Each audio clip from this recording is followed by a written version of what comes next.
Good evening and welcome to CYC News for the 19th of November 2017 and the 10th of Hatur 17:34 AM. I'm Anastasia Attia.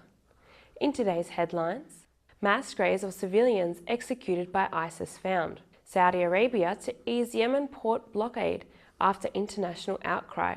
Iraqi Kurds pull back from independence bid. Israel shoots down drone. Spain says misinformation on Catalonia referendum came from Russia. Olympic weightlifter auctions gold medal for Iran earthquake victims. Goals, tears and earthquake alerts on the road to Russia.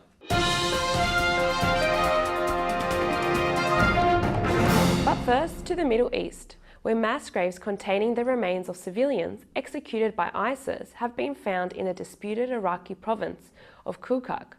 Iraqi authorities held a news conference at the site of the mass graves last Saturday, which is about 3 kilometers north of the city of Hawija. Kirkuk Governor Rakan Saeed said the area was an American base prior to 2011. He said, "We are standing here where at least 400 civilians were dragged, some in their red jumpsuits, and brutally executed by ISIS." Colonel Mutada Abbas of the 60th Brigade in the Iraqi military said to witnesses to the executions led them to the graves. Saad Abbas al-Nuyami, a shepherd in the area, told CNN he saw members of ISIS drive vehicles loaded with civilians to the site and execute them, and that there are 5 mass graves in the area.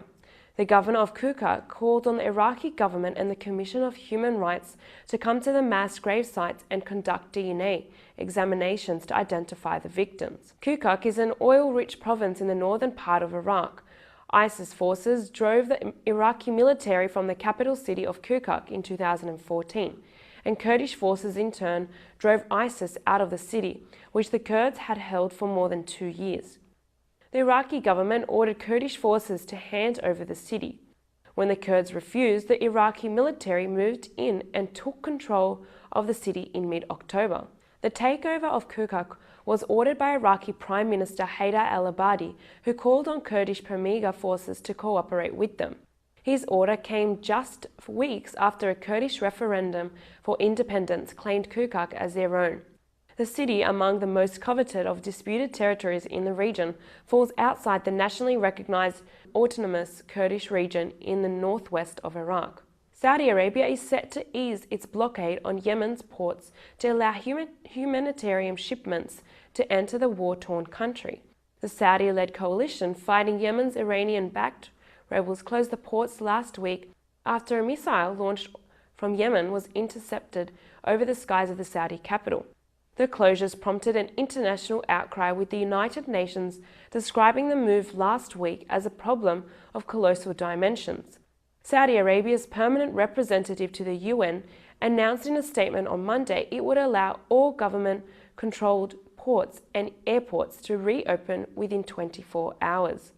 The Saudi statement said, "We would like to confirm that steps are being taken by the Saudi-led coalition in full consultation and agreement with the government of Yemen to start the process of reopening airports and seaports in Yemen to allow for the safe transfer of humanitarian actors and humanitarian and commercial shipments." Yemen is largely split between rebel Houthi control and internationally recognized government backed by the Saudis. Jens Lierck, spokesman of the UN's Office for the Coordination of Humanitarian Affairs, said between 80 and 90% of food imports are coming in through these ports prior to the crisis, and if these lifelines are not kept open, it is catastrophic for people who are already in what we have already labelled the world's worst humanitarian crisis at the moment. The blockade cut off UN-supervised relief supplies, which caused severe shortages of food and medicine.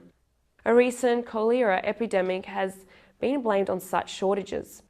In response to the blockade, Yemen's Supreme Political Council in Houthi Health Sanas threatened to turn all airports, ports, border crossings and areas of any importance to Saudi Arabia and the United Arab Emirates, which is part of the Saudi coalition, into a direct target. The government of Iraq's semi-autonomous Kurdish region has taken another step back from its failed bid for independence, accepting a national court ruling that its disputed referendum was unconstitutional. The Kurdistan Regional government based in Erbil said in a statement it would respect the federal Supreme Court's ruling on November 6.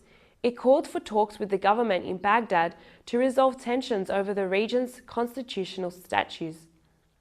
The KRG statement said, "We believe that this decision must become a basis for starting an inclusive national dialogue between Erbil and Baghdad to resolve all disputes through implementation of all constitutional articles and in a way that guarantees all rights, authorities and statutes mentioned in the Constitution. This is the only way to secure the unity of Iraq." Iraq's Kurds voted overwhelmingly for independence in September, in defiance of the central government in Baghdad, which had declared the referendum illegal. The vote also raised hackles in neighbouring Turkey and Iran, which have their own Kurdish minorities. The concession over the court ruling marks the Kurds' latest attempt to revive negotiations with central government, which imposed retaliatory measures following the independence vote. Those measures included an October offensive by Iraqi government forces backed by Shia militia to take the oil-producing city of Kirkuk from the KRG. The Israeli Defense Forces shot down a drone over the Golan Heights last Saturday, according to the IDF's official Twitter account. An Israeli army official told CNN they believe the reconnaissance drone was operated by the Syrian regime. According to information provided by the official, the unmanned aerial vehicle was flying over the demilitarized zone between the Syrian Golan and the Israeli-occupied Golan Heights when it was shot down. The IDF said via its Twitter account it had used a Patriot missile to intercept the drone. Israeli Defense Minister Avigdor Lieberman responded on Twitter immediately after the incident, writing, "The Statue of Israel views with great severity any violation of sovereignty and will respond with force to any provocation. We view the Syrian regime as responsible for all firing and violation of sovereignty and call on it to restrain all the elements operating from its territory." Israel largely has stayed out of Syria's 7-year civil war, but has responded when it has felt its self-described red lines have been crossed. Among the most significant of those red lines for Israel is the transfer of advanced weapons to Hezbollah, which fights alongside the Syrian regime. Israel has conducted dozens of strikes inside Syria in an effort to defend its objectives, primarily against regime targets. To Spain now, where the government has said it has intelligence suggesting Russia-based groups use social media to spread misinformation related to Catalonia's independence referendum. 2 ministers who were in Brussels where the European Union's Foreign Affairs Council was taking place, said propaganda campaigns intended to destabilize Spain came from Russian territory and Venezuela. Minister of Foreign Affairs Alfonso Dastis said, "Yes, we have confirmed it," when asked if the Spanish government had confirmed interference in the regional referendum originated in Russia. However, Defense Minister Maria Dolores de Escobedo said the Spanish government could not say with certainty if the Russian government was behind it. Dastis also singled out Venezuela, saying about 50% of the accounts came from Russia and 30% from Venezuela. When asked about the Spanish claim of Russian interference in the October 1 referendum, at a news conference following the European Union's Foreign Affairs Council, the EU's High Representative for Foreign Affairs declined to comment. Dastis called for more cooperation from European states and urged them to be vigilant about any manifestation of this sort. He said Spain is putting all its assets to defend itself from this. The minister said, "We wish to strengthen and develop our cooperation with the strategic communication structures of other member states and of the European Union itself." To sport now, and Iran's Olympic weightlifting champion, Kianosh Rostami has put his gold medal up for auction to raise money for the victims of last Sunday's earthquake, which left at least 452 people dead in Iran and Iraq. The 7.3 magnitude quake that struck in the remote border area between Iran and Iraq left thousands of people injured and hundreds of villages destroyed. The earthquake, the deadliest of the year, was felt as far away as Turkey and Pakistan. Rostami, who won gold at the Rio Olympics in 2016, says the disaster has left him desperate to help those affected. And finally, after nearly 3 years of fierce competition, 871 matches, 2,454 goals, and 2,965 yellow cards, the wait is over. World Cup qualifying has come to an end, and we now know who will compete at next year's tournament in Russia.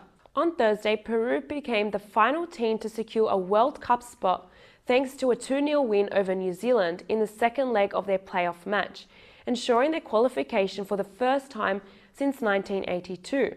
Such was the magnitude of celebrations in Lima when Jefferson Farfan put Peru 1-0 up. An earthquake detector in the city was activated at the exact moment of the goal. Chile's official seismology center said, "We'll clarify again, but an earthquake alert was activated due to the underground vibration generated by the fans." And that's all for CYC News. A reminder that you can watch this news bulletin again throughout the week on YouTube. I'm Anastasia Attia from the CYC studios in Sydney, Australia. Have a good night.